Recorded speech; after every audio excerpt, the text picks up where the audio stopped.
Hi everyone, today we're going to look at some basic crochet stitches. So we're going to look in this first section at the chain stitch and the single crochet. I'm going to apologise now for this little visitor here.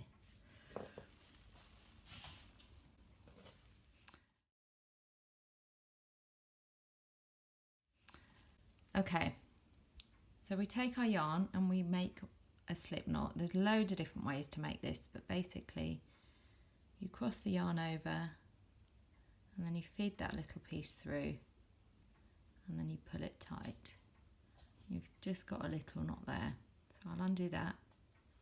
You just pull that over and then I'll do it again. This is just how I make it. There's 100 different clever ways to do it, but this one works for me.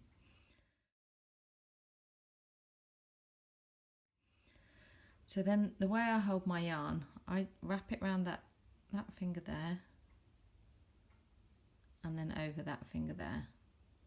Again, loads of different ways to hold your yarn, so you do whatever's best for you.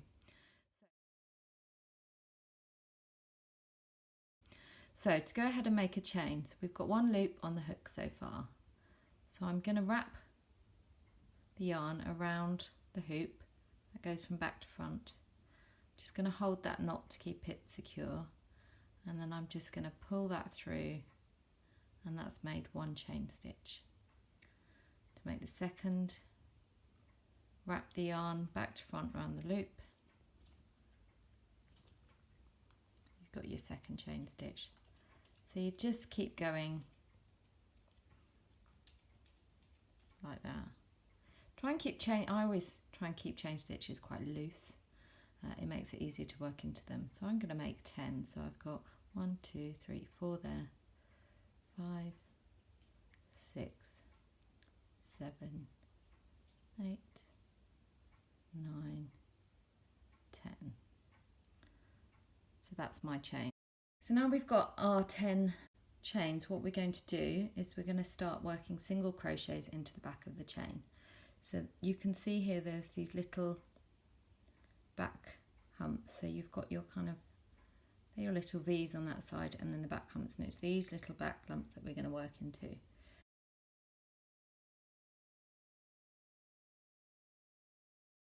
You create an extra chain as your starting stitch for your next row. Sometimes people count these chains as stitches. I generally don't, but there isn't really a right or wrong, it depends what you're working on. So I've just made an extra chain there, which is my 11th chain. Then what I'm going to do is I'm going to work a single crochet, which is the next stitch, into the back of this chain. So I'm going to go from the second chain from hook, so I'm not going to work into this one, I'm going to work into this one. And you see here, there's this little lump here, it can be a little bit fiddly this. So you put your hook through that little back lump, put your yarn back to front through the loop, like that. Pull through, you've got 2 loops on your hook, over again, and then pull through 2. So that's created your first single crochet. So we're going to do the next one. In this stitch here is the next back hump of the next chain. So you can see they go along like that. So I'm going to insert the hook, put my yarn over, pull up a loop, yarn over, pull through 2 loops. That's my second single crochet.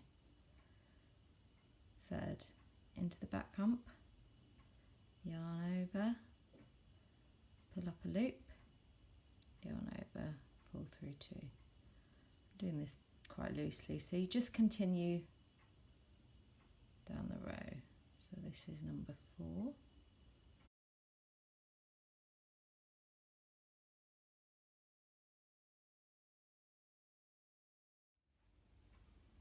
Okay, so here I have a row of 10 chains and 10 single crochets. So I'm just going to count them so you can see where the stitches are.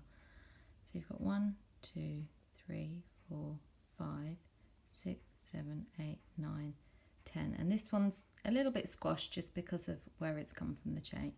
But you will get used to seeing the stitches. So each of these little V's here, that's your stitch that you're going to work into.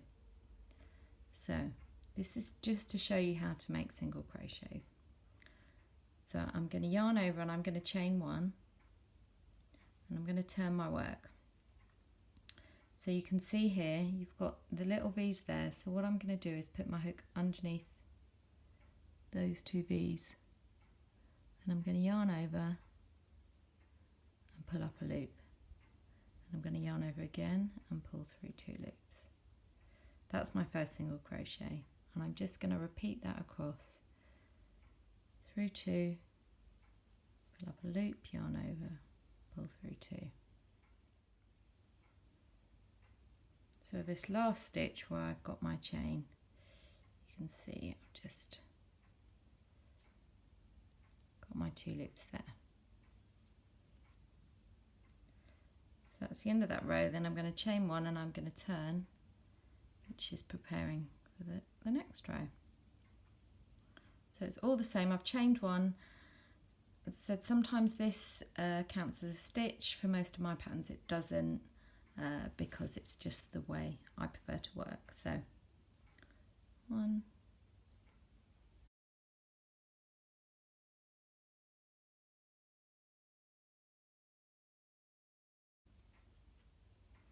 so you can tell on this row the last stitch is a little bit more defined there.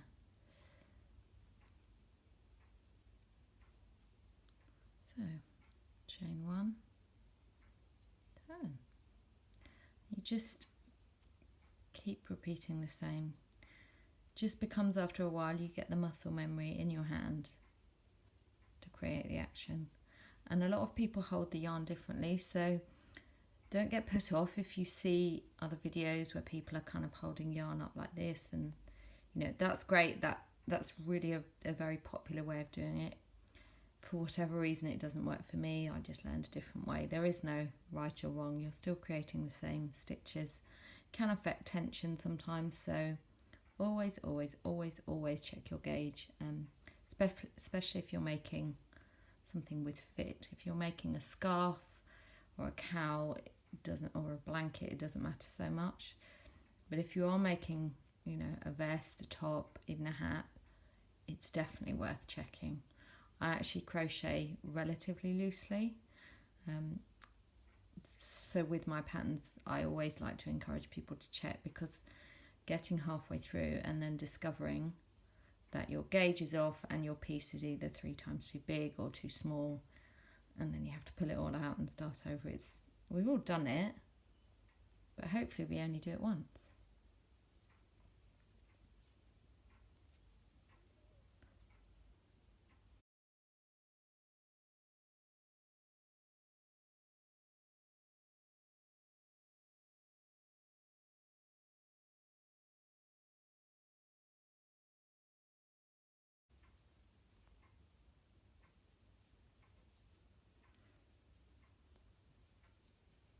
Okay, I'm just going to do one more row before I fasten off this little single crochet swatch, and I will just show you how to count your rows, because sometimes it can be quite confusing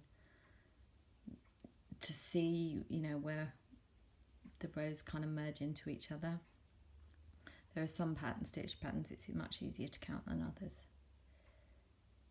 So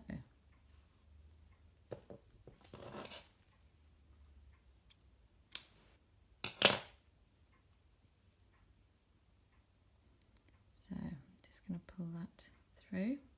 So there's our square. You can see we've still got our V's for working through the next row.